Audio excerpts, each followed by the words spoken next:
Ki Saytsay, is blessed with mitzvahs. I believe more than any other parsha on the Torah. Maybe 82 mitzvahs, I don't recall exactly, but definitely high up there in numbers. And a lot of the mitzvahs have to do with marriage and relationships. A few mitzvahs about who a person is allowed to marry and who not. There's a few rules about adultery and a person who accuses the wife of adultery falsely. And we also have the laws of marriage and divorce. It's interesting, by the way, that the laws of marriage are actually learned from the section in the Torah that deals with divorce. There is no section in the Torah that talks about marriage per se. It's always in the context of something else, like a person who gets married and then accuses his wife of adultery. A person gets married and then there's an adulterous situation or whatever it might be. And here a person gets married and then gets divorced. And we learn the laws of the marriage from the verses that also speak about divorce. So that's just an interesting concept. Let's read the Hebrew and the English and then talk a little bit more about it. So, ki yikach ish. Rabbi. Yes. A person could make a joke and say, Hashem sends the refuah before the illness. Ay. Such jokes I'll leave for somebody else. That's a joke, but they say that Hashem does make the refuah before every illness, but that's for good people. Yes. So here we go. Ki yikach ish isho va'ala v'haya im loy simcha chen be'enov ki motza ba ervas davar v'chasav la sefer krisis v'nasan beyada v'shilcha mi beisay v'yatza mi beisay v'holcha v'hoysa le'ish acher. If a man takes a woman into his household, welcome Dr. J. If a man takes a woman into his household as his wife and becomes her husband, and she fails to please him because he finds something improper about her, and he writes her a bill of divorce and hands it to her, welcome Reb Herschel, and hands it to her and sends her away from his house, and she leaves his household and becomes the wife of another man. So, question? Somebody have a question? No. Okay, so the Torah basically is teaching us in the context that if a man divorces his wife and she then goes ahead and marries somebody else, he is not allowed to remarry her. That is the context of this verse. However, is somebody trying to ask a question?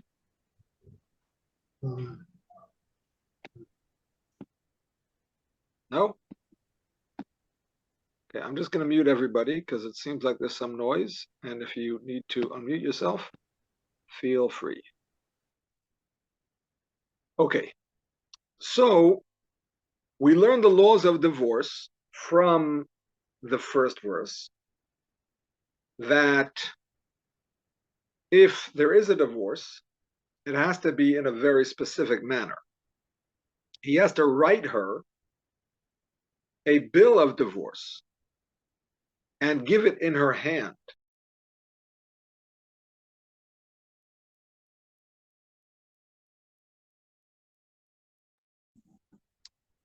Meaning that a couple cannot just separate and each goes off their separate ways and consider themselves divorced. It doesn't work that way. If a couple is married properly, according to the Torah, then the only way to dissolve that marriage is by a religious divorce. And the religious divorce is only accomplished by writing a get, which is the actual bill of divorce, and the husband giving it to the wife. Rabbi Smith is saying that I'm not in class, so I have to inform him that I am. Okay, so question, yes. Yes, just the Lashon is kind of interesting because to me it is. It says if a man takes a woman into his household as his wife, the implication is that he brings a woman into his household as his wife and then subsequently becomes her husband. And I'm just wondering if we learn something additional by the sequence of the words. So to be honest, this is a translation from Sefaria.com or .org. And the translation can be precise or maybe not so precise, because the Hebrew is uva'ala, which means to have an intimate relationship. And I think they kind of wanted it to be rated PG instead of rated R or maybe PG-13. So instead of writing that, they wrote, and becomes her husband. But uva'ala means actually has an intimate relationship. And what we learn from that is that that is actually one of the ways for a couple to get married. It's not a recommended way, but that is one of the ways. There are three ways that a couple can get married according to halacha. I'm talking about the kiddushin, the betrothal ceremony. One of them, is ki yikach, when one takes, and elsewhere we find that the word taking is associated with payment. So one of the ways is by giving an object of value. The man gives an object of value to the woman, and that is a ritual mode of affecting the kiddushin, the betrothal. And that is the most common today, which is that a man gives the woman a ring, and that's how they become man and wife. Technically, it doesn't have to be a ring. It could be any object of value, but the ring is just something nice because woman can wear it and remember her husband and so on and so forth. So that's the most traditional way. Another way is like the verse says, Kikach ish isho va'ola. If they have a relationship for the sake of getting married, that makes them married. Now, if a couple has a relationship, just as they say, a one-night stand, which is not proper in any case, but if there's no intention for it to be a marriage, it's not going to be a marriage. And the third way is learned from the second verse, which says, if she goes from his house and goes marries somebody else, the verse compares leaving the house to entering the house, meaning to say that a marriage can be affected by the same way that a divorce is affected. A divorce is accomplished through a document, that the man gives the woman a document of divorce, what's called a get. So it's possible to also become betrothed by giving a document. If you write on a paper, Harei at mikudeshes li b'shtar zu, you are betrothed to me with this document, Kedas Moshe of Israel, according to the laws of Moshe and Israel, and he gives that to her in front of witnesses, that would also be a kosher way of getting married. And we don't actually do that today. Not sure why, but that's just not the common practice, but that is another way. So I don't know if I've answered your question, but I talked a lot. That's like a politician. A follow-up question is, must there always be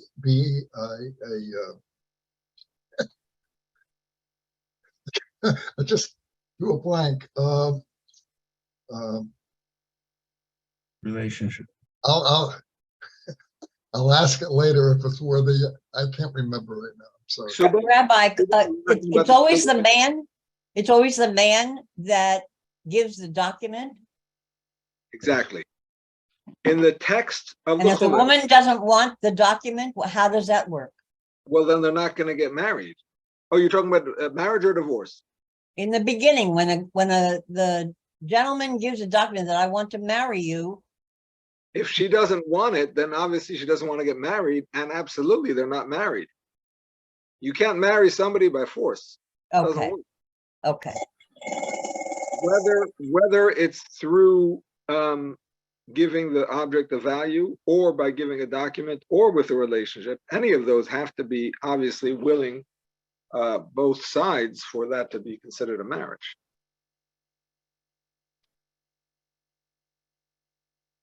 Okay. Rabbi, Yes. are you saying that a ketubah is not necessary, but a get is? Is this what you're saying? So actually, by biblical law, who is that? Ezra? Who's asking? Ezra? It's Moshe, Moshe because would. I know that I heard that in a shiur that Moshe Rabbeinu gave Zipporah just tied some kind of a cloth around her arm, that indicated that was a union. I don't recall hearing about that cloth, but so a ksuba is by rabbinic ordinance, according to most opinions. I mean, there are different opinions about that, but what the ksuba is the ksuba. I'm gonna have to mute everybody. I'm sorry, but there's some background noise.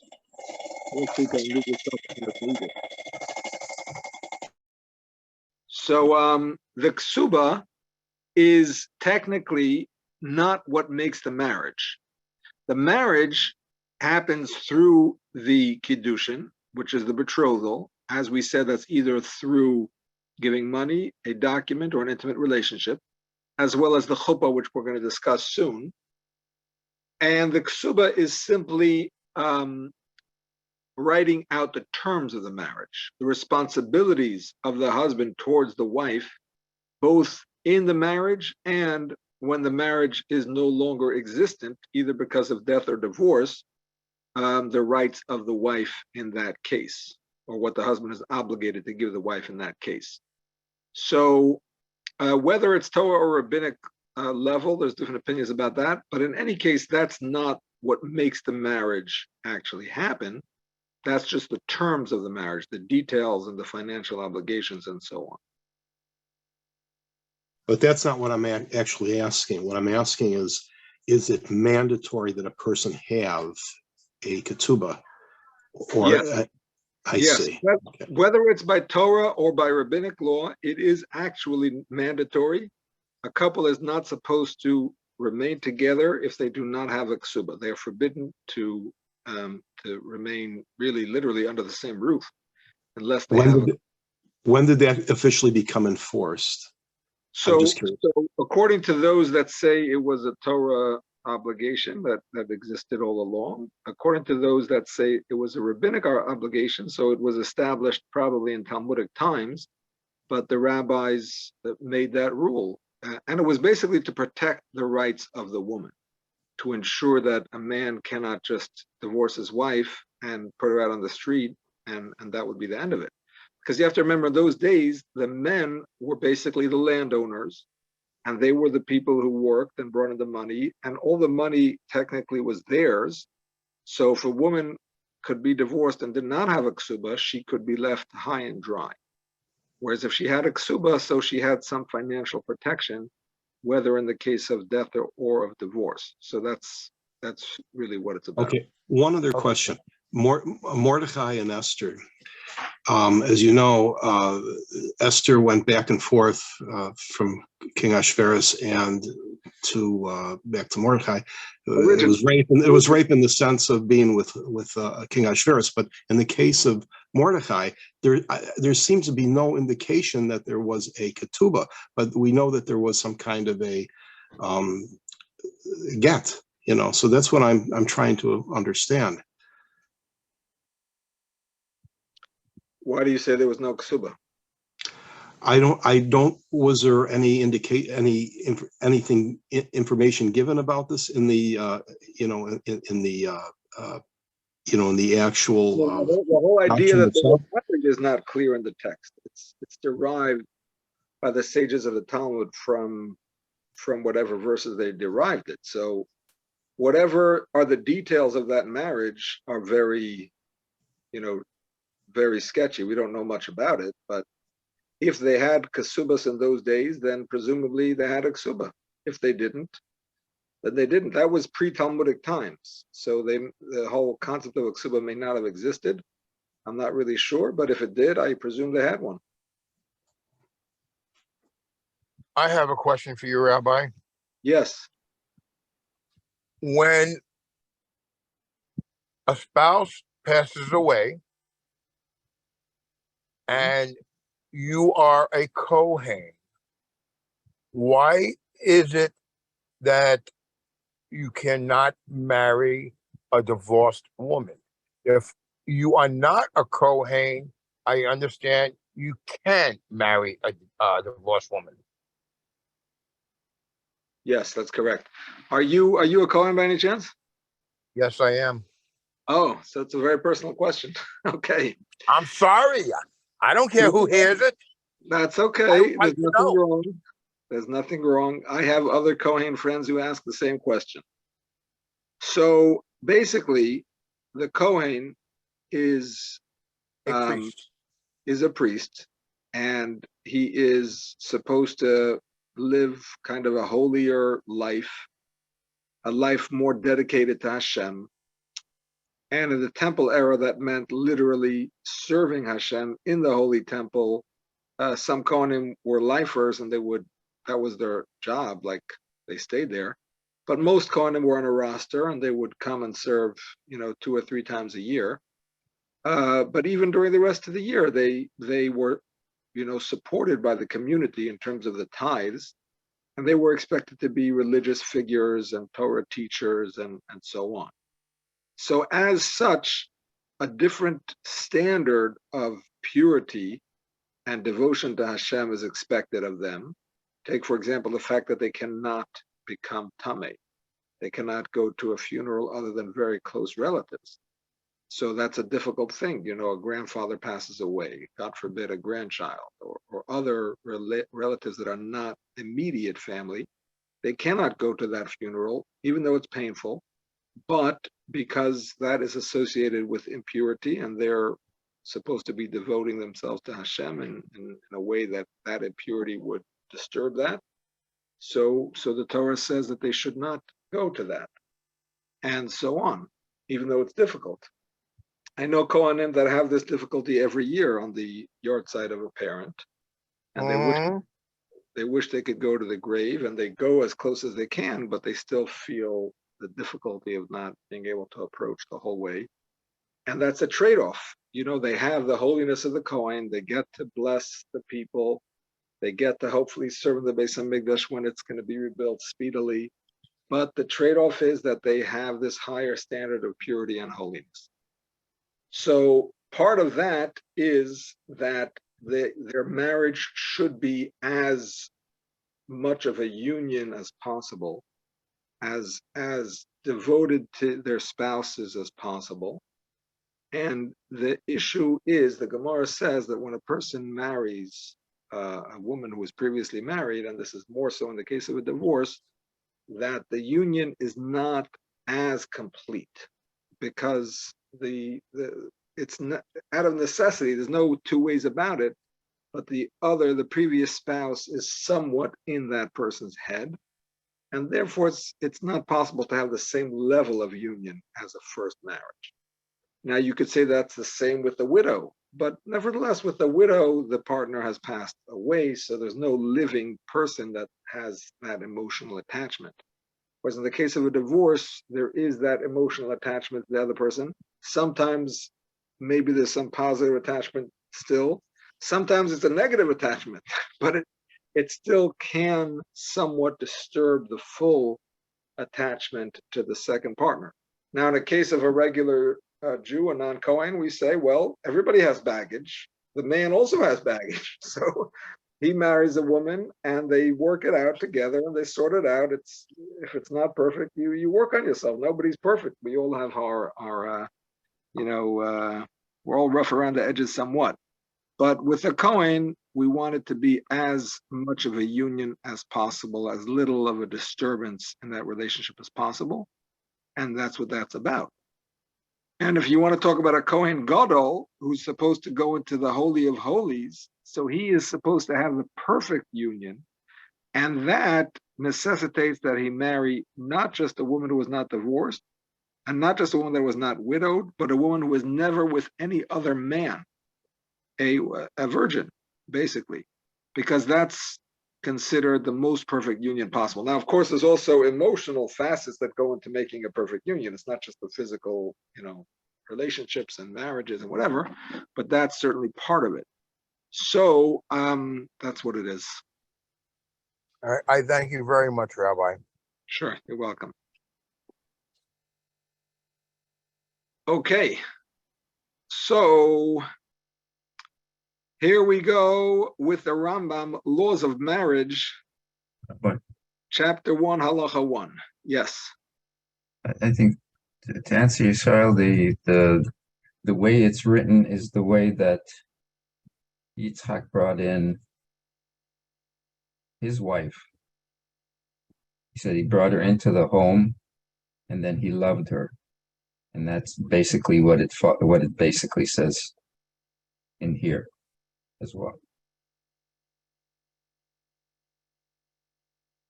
I don't think this is the traditional translation. They're translating Uva Allah as in he becomes her husband. But I don't think that's a correct translation. Grammatically, there's a dot in the hey, which means that it's something he's doing towards her. Mm-hmm. So I believe it means the act of intimacy. Right. So, I mean, it says Vaye'eh Haveha when it talks about Yitzchak. Right. You can take that to mean also he learned to love her and had relations. Right. I hear you. I do hear you. And I wonder if maybe some of the traditional and commentators do translate Uva Allah as becomes her husband. I did not look into that. But they got it from somewhere, but I don't know where. Okay. So we're going to, normally we only focus on the verses of the Torah portion itself, but in discussing this section, the Lubavitcher Rebbe brings in the Rambam in the laws of marriage. And we're going to learn that, we're going to read it, and if we have time, we'll also read part of a previous section. Here we go. Before the Torah was given, this is the first law in the laws of marriage that the Rambam gives. Just as a matter of introduction, the Rambam wrote 14 books in which he codified all of Jewish law. The Talmud has about 63 tractates. Some of them are Mishnah and Gemara. Some of them are just Mishnah. Some of them include, Jerusalem Talmud as well, and various other ancient rabbinic texts. The Rambam brought that all together and codified it into 14 books, which he called Mishnah Torah, meaning to say it's kind of the condensation of the entire oral Torah. The Rambam says you can learn the written Torah, the 5 books, and then learn his 14 books, and you've covered all that you have to know in terms of the oral Torah. Now, of course, you don't know the background, you don't know the arguments, you don't know the reasons, but you know the bottom line, halacha, at least as it's presented according to the Rambam. So it's a very nice kind of Cliff Notes, presentation of the oral Torah. Now, not everything the Rambam says is what we follow in practical halacha, because there were contemporaries of the Rambam who had other opinions. Maybe there was a Rashi, maybe there was a Tosfos, maybe there was Rabbeinu Asher, maybe there was Rabbeinu Tam, the Rif, Rabbi Yitzchok Alfasi, all kinds of commentators.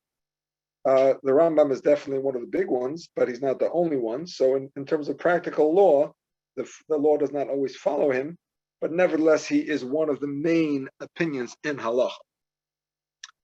So here's what he says. Before the Torah was given, when a man would meet a woman in the marketplace and he and she decided to marry, he would bring her home, conduct relations in private, and thus make her his wife. Once the Torah was given, the Jews were commanded that when a man desires to marry a woman, he must acquire her as a wife in the presence of witnesses. Only after this does she become his wife. This is alluded to in Deuteronomy 22:13, which is earlier in our Torah portion, but a very similar verse to the one we just quoted. When a man takes a wife and has relations with her. So the verse is telling us that there has to be a taking of a wife before the relation. There has to be a ritual taking. It's not just that they live together, but that there has to be some ritual act to make them husband and wife first. And just like, by the way, just like marriage was different before the Torah was given, as we just learned, divorce was also different. When, before the Torah was given, just like a couple got married by just moving in together, they would get divorced just by moving out. There was no ritual act of divorce, like giving the paper, like we discussed earlier, by a get. They would simply move out, and that was it. After the Torah was given, we have a new idea, which is that there has to be a ritual act of marriage and a ritual act of divorce. Now, why is the Rambam starting the laws of Ishus, the laws of marriage, with a history lesson? I mean, it's nice to talk about history. History is one of my favorite topics because it involves stories and everybody loves stories. So that's great, but that's not the purpose of the Rambam's book. The purpose of the Rambam's book is to teach us halacha, Jewish law. So what is he teaching us by giving us this little history lesson and telling us about how marriage used to be?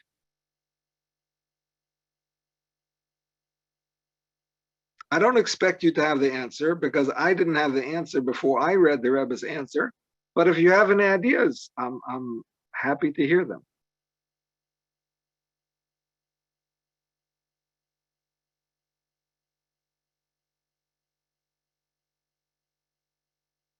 I'm not hearing you, Ben. I'm sorry, I didn't hear the question.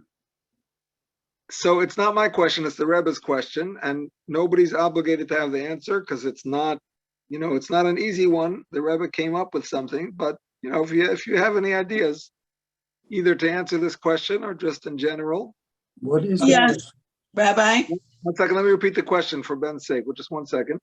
The Rambam starts off the laws of a Jewish marriage by first telling us what marriage was before the Torah came along. And that is that a man and a woman would move in together and they were considered married.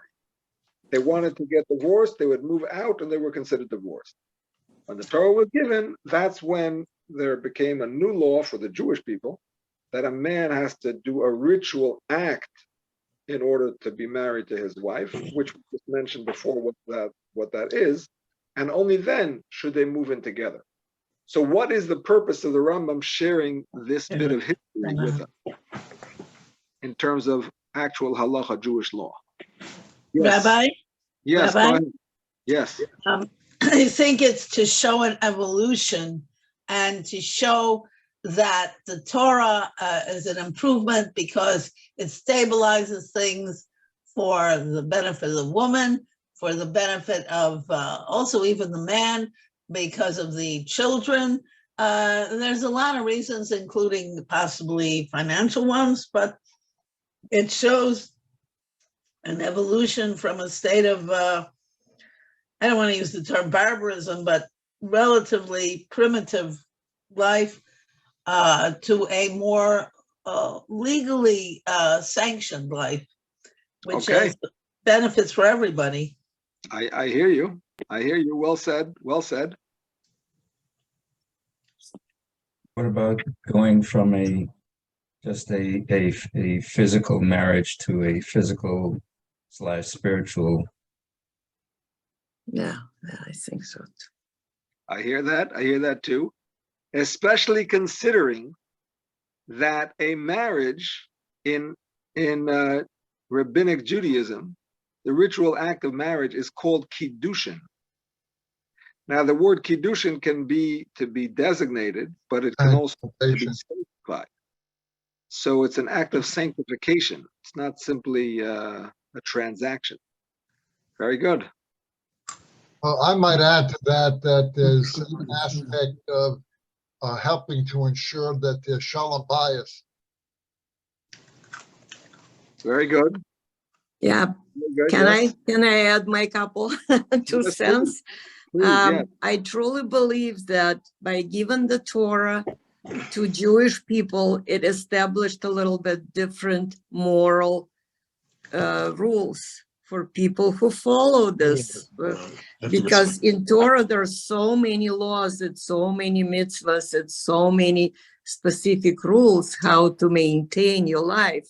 And marriage is definitely a very big part of it. That's why, first of all, it is an establishment of some kind of moral, ethical rules for everybody who follows it. And second, it may be some kind of sign of a judgment of society and definitely God of your action. I do hear that. And it's interesting also, by the way, that it's possible even that the Jewish style of how to get married actually affected the whole world. Because nowadays, that's the normal thing. If you want to get married, there's a ceremony, whether it's exactly the same as the Torah or different, giving a ring, exchanging a ring, even the justice of the peace. That now it has become normal that there's some kind of ritual. So yes, the Torah did change the world in a sense.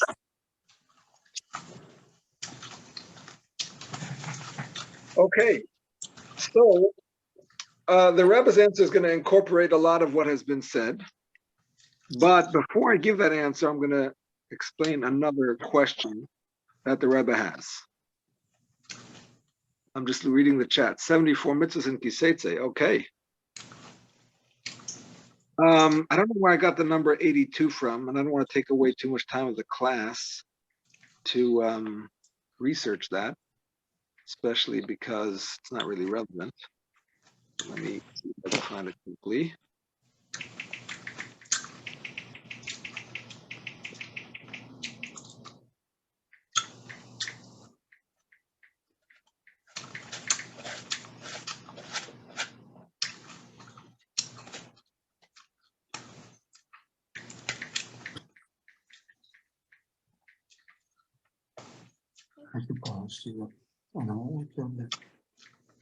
Okay, I can't find it right now.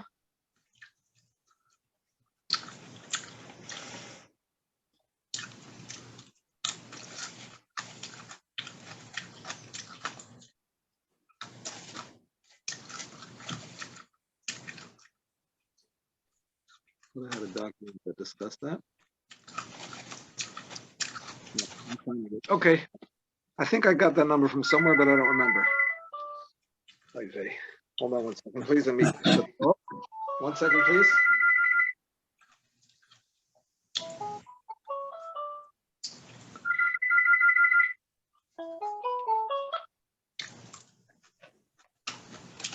Okay, yes, go ahead. Question? Question? No questions. Okay, so another question that the Rebbe has on this Rambam is that the Rambam discusses laws of the Jewish marriage with great detail, but he does not get to discuss the laws of the chuppah until the 10th chapter of the laws of marriage. Now, just to clarify, to explain what the chuppah is. Basically, the kiddushin is when a couple becomes betrothed, most commonly done, like I said, with a ring. At that point, the husband and wife are married to each other in terms of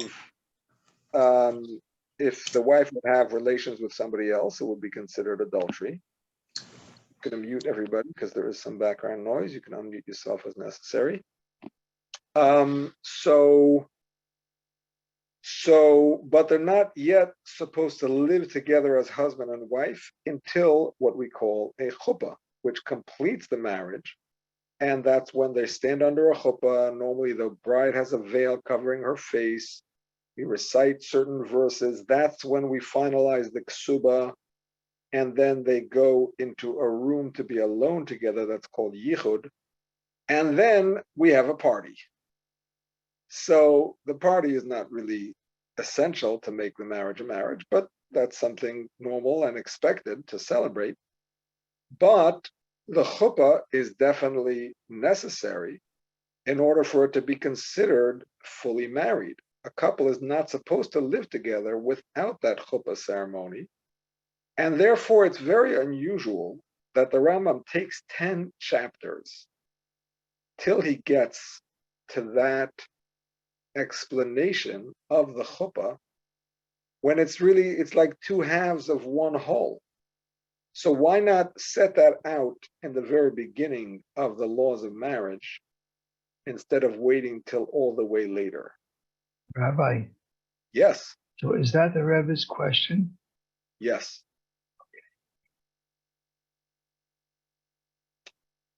So the Rebbe answers one question with the other. You can usually see those things coming when there's two questions. You got to put your thinking cap on and see how we can answer one question with the other. And what the Rebbe explains is that really what the chuppah is a continuation of the concept of marriage that did exist already before the Torah was given. Because the idea of the chuppah is that they live together as a husband and a wife. Whether it's because the chuppah represents a home, or it's because they go into the yichud room, and when they're in yichud, they're supposed to be alone with nobody else. That's what yichud means, seclusion. There's nobody else in the room. Either you lock the door, or you have witnesses standing outside to make sure nobody disturbs them. And that, it's not an act of intimacy, but it's a show of intimacy, because it's not appropriate for an unmarried man and woman to be together alone. They are alone in a situation where they could be intimate if they wanted to.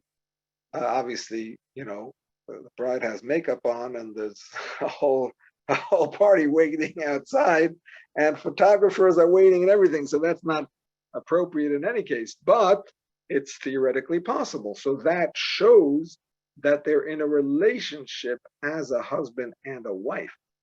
So really, the chuppah was explained already in the very first law, in the very first chapter of the laws of marriage.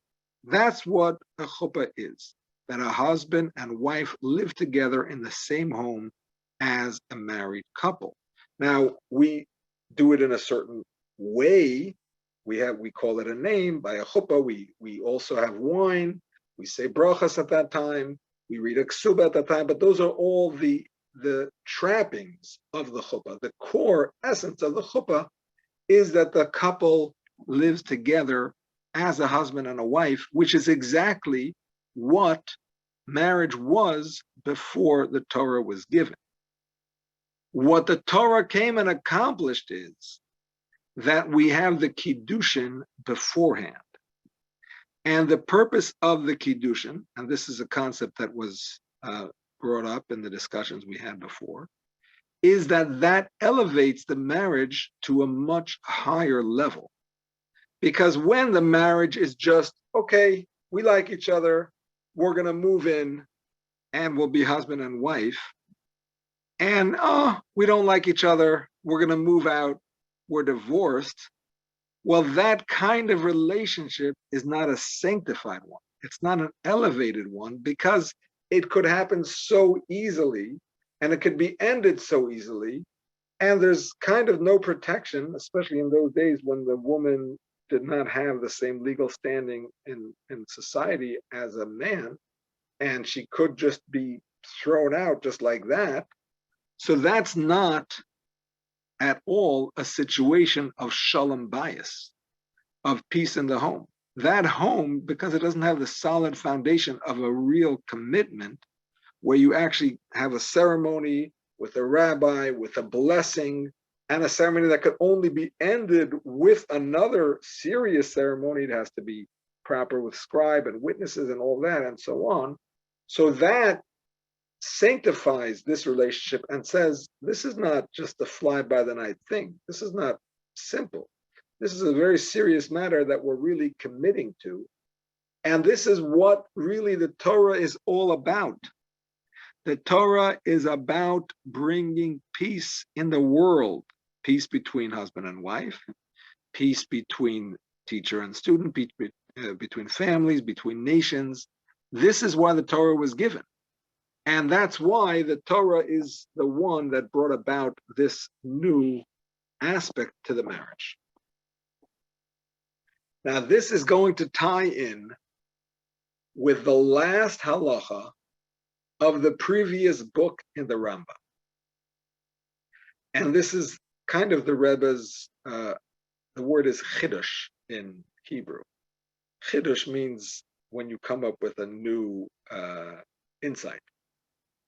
So let's say when you finish Chumash Bereshis and you start Chumash Shemos, right? The first two books of the 5 books of Moshe. You expect there to be continuity between them. Even though they're different Chumashim, they're different books, but nevertheless, one follows from the other. The Jewish people buried Yosef's bones in Egypt, and then the next Chumash starts with the story of the exile in Egypt. And the end of Chumash Shemos finishes with the consecration of the Mishkan, and the book of Vayikra starts by talking about the sacrifices in that Mishkan, and so on and so forth with all the 5 books. You expect there to be continuity. Now, in the 14 books of the Rambam, you might say, well, I mean, they're different books and they discuss different topics. And of course, they have to be in a certain order because, just volume 1, volume 2, you have to know where to look. But really, they're different topics and they're not connected. But that is not the case, because even in the Talmud, where each tractate is a separate tractate, and Rabbi Yehuda Hanassi, the author of the Mishnah, did not write them in order. That's what it says in the Talmud. They were not written in the order that we have, because he learned them with the students at different times. Yet when he sat down to put them in an order, he did so for a reason. And that's why at the beginning of a tractate, the Talmud will often discuss, let's see. We just finished the previous tractate. What at the end of the previous tractate connects to the beginning of this tractate? There has to be a connection, because otherwise, why is it in this order? So that's in the Talmud. Now in the Rambam, I don't know if people paid attention to try to make sense of these connections, but the Rebbe does try to do that. So the last section in the previous book is the 4th chapter of the laws of Megillas, Esther, and Hanukkah, because the previous book of the Rambam is the laws of Zmanim.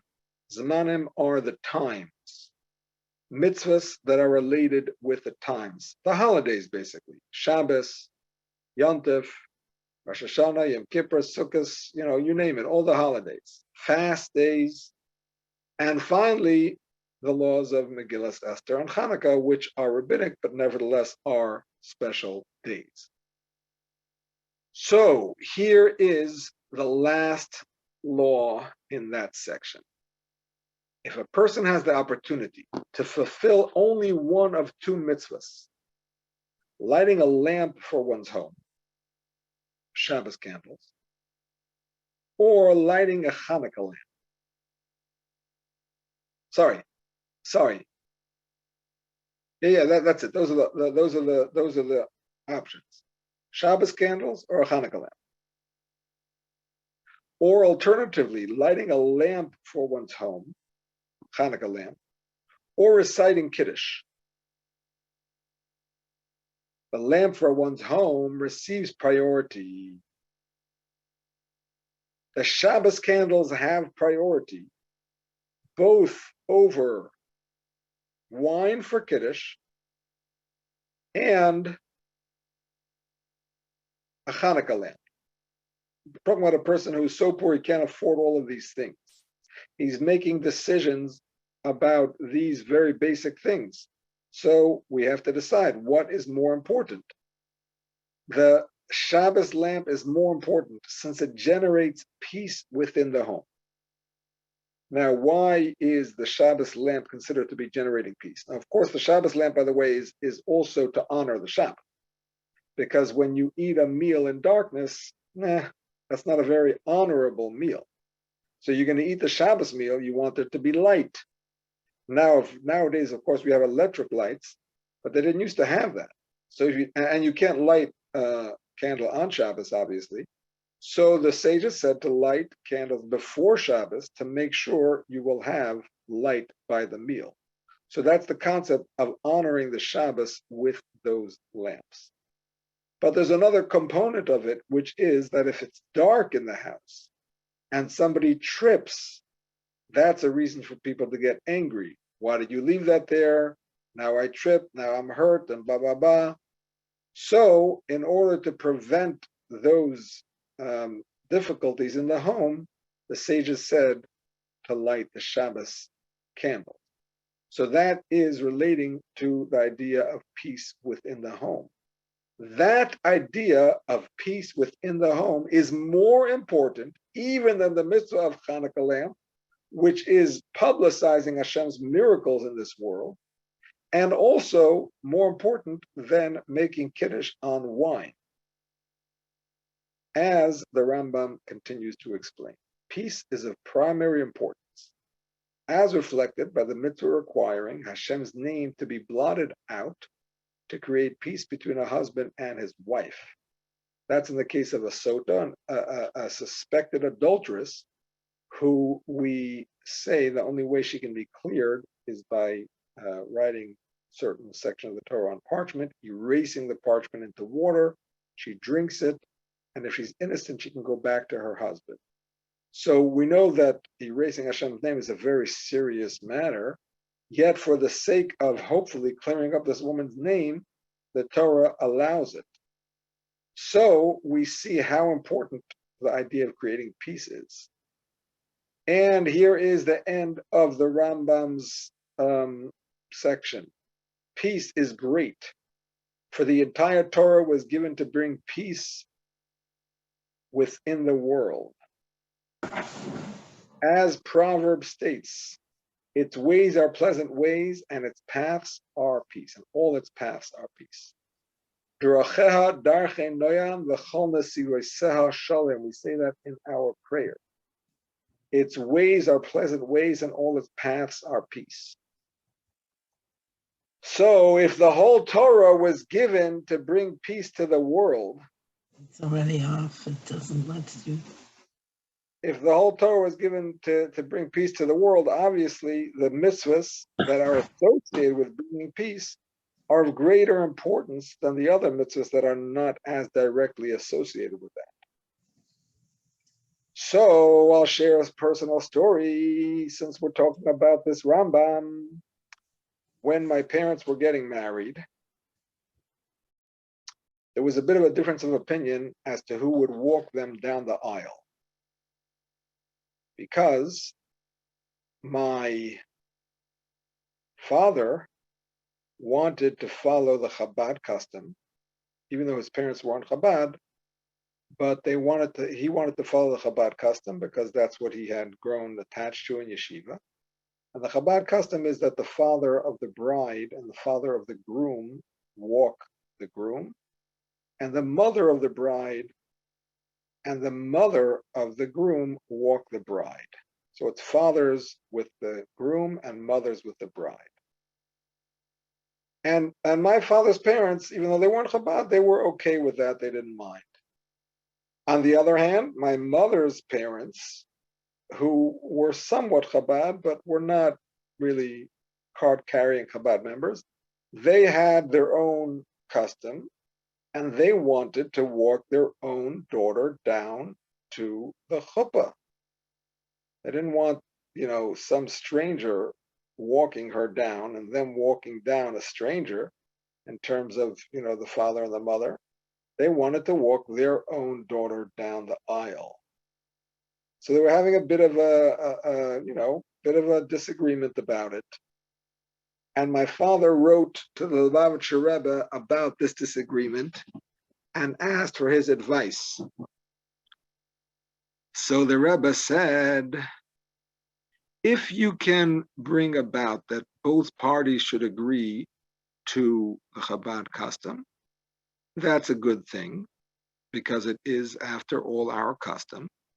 And a custom is considered part of the Torah.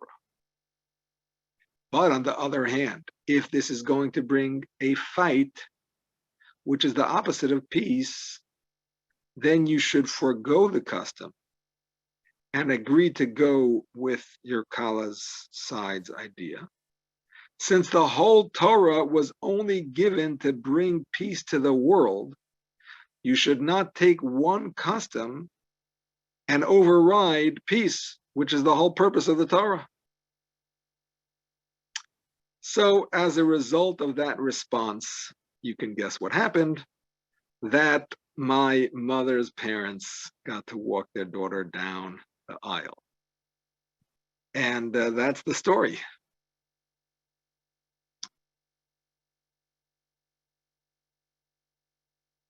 Okay. Was everybody happy with the decision? I hope so. I was not alive, so I cannot tell you, but I believe so. Rabbi, Yes. that causes me to ask a question that I wasn't going to ask, because I have a few of them. Number one, this is in the prayers, when we are making a bracha and we're saying, like, for example, the morning brachot, blessed art thou, O Lord, our God, who does such and such, and then it's in the third person, but first it's like ata, and then it's like who? It goes from the second person to the third person. So I was wondering about that. That's one thing. The other thing that your story makes me wonder, it gives me leave, because if something is going on that's very serious and is really possibly life-threatening to a number of people in the community, how much do we have to forego in terms of our concern about pikuach nefesh before I'm not saying fight back necessarily physically, but make a geshrei or do something that would not necessarily be quote unquote peaceful to those who are Sonei Israel? You understand that? These are difficult questions. The first one, I don't have an easy answer for. I'm sure there is one out there, but maybe for another day. The second one, each of those issues would have to be dealt with on an individual basis. Bye, Ezra. Thank you. Can I ask you for your email? Yeah, just respond to the email that I sent the shir from. Did you get it? Oh, okay. All right. I also wanted to write to the Lubavitcher Rebbe myself. Okay. That can be done. He's not alive, but they can read it. Yeah, but to the Ohel. Yes, that can be done. Okay, so I just want to wrap up the shir. I'm sorry I went over time, but the Rambam finishes the laws of the holidays right before the laws of marriage, and those two laws are connected, because he finishes by talking about peace and the importance of peace, and the Torah being given for the purpose of peace. And then he starts off by talking about the marriage that was the marriage ceremony, which the Torah initiated, which is also for the purpose of having a more firm and established marriage, which will hopefully bring to a more peaceful marriage and not one that is simply for convenience and easily dissolved. So there's more to talk about, but that's what we have time for. And any questions before we call it a day? Yeah, just a quick one. If in Seder Nashim, isn't it the case that Gittin comes before Kedushin? And if so, what do we learn from that? Seder Nashim does come before Kiddushin, yes.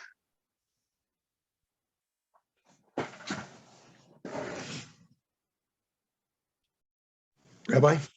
I don't have an easy answer, but I think it has to do with the fact that a lot of the laws of Kiddushin are learned from Gittin. Like we said, v'yotza v'hoisa, that she goes out and then she gets married. So the v'yotza is the marriage, is the divorce, and the v'hoisa is the marriage.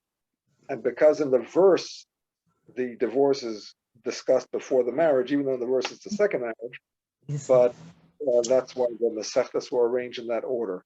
That's one of the answers. I'm sure there are more. Yes, Thank you. somebody else have a question?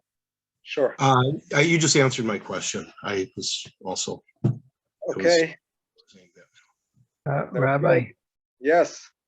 instead of a takeaway, can I mention two brief thoughts that come into my mind? Go ahead.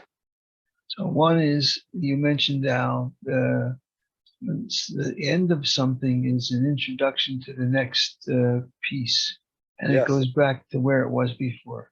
So Yes. you're talking about at the beginning of Mishnah Torah, the whole idea of Torah is to bring peace into the world. And the very end of Mishnah Torah is talking about Mashiach. And Mashiach is the idea of bringing peace into the world.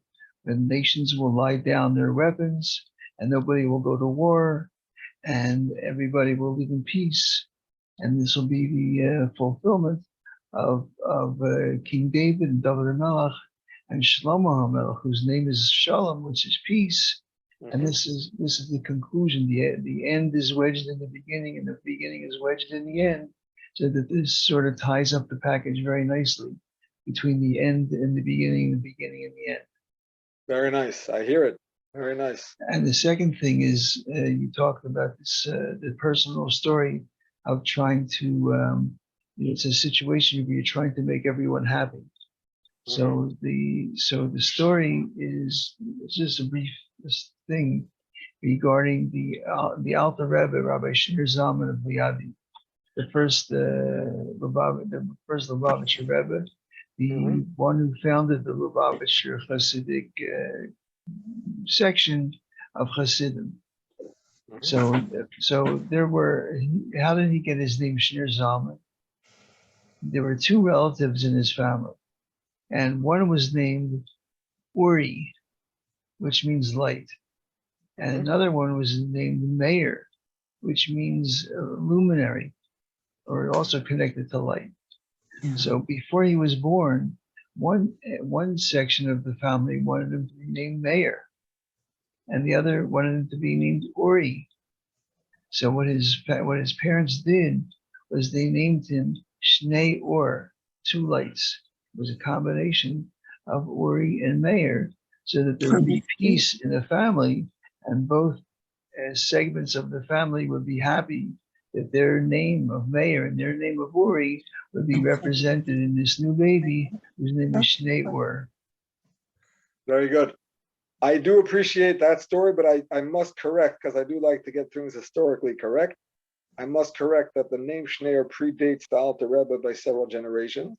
And the exact story is how it started with somebody, a family that had these two names, and the rabbi, we even know the rabbi's name, I don't remember it, but it is known. He came up with that idea, and the Alter Rebbe was named after somebody who already had that name, but that story is correct as far as the origin of the name. Yes. Thank you for the clarification. Sure. Very I'll try good. not, I'll try not to mess it up again. Okay. Thank you all for joining. We Thank hope to you, see you Rabbi. all again, and Thank we'll you, see Rabbi. next week at the Thank you, Shabbat. Rabbi. Thank you, Rabbi. Sure, my Stay pleasure. safe, Have a good everybody. Thank you, Bye. Rabbi. Thank you, Rabbi. My pleasure.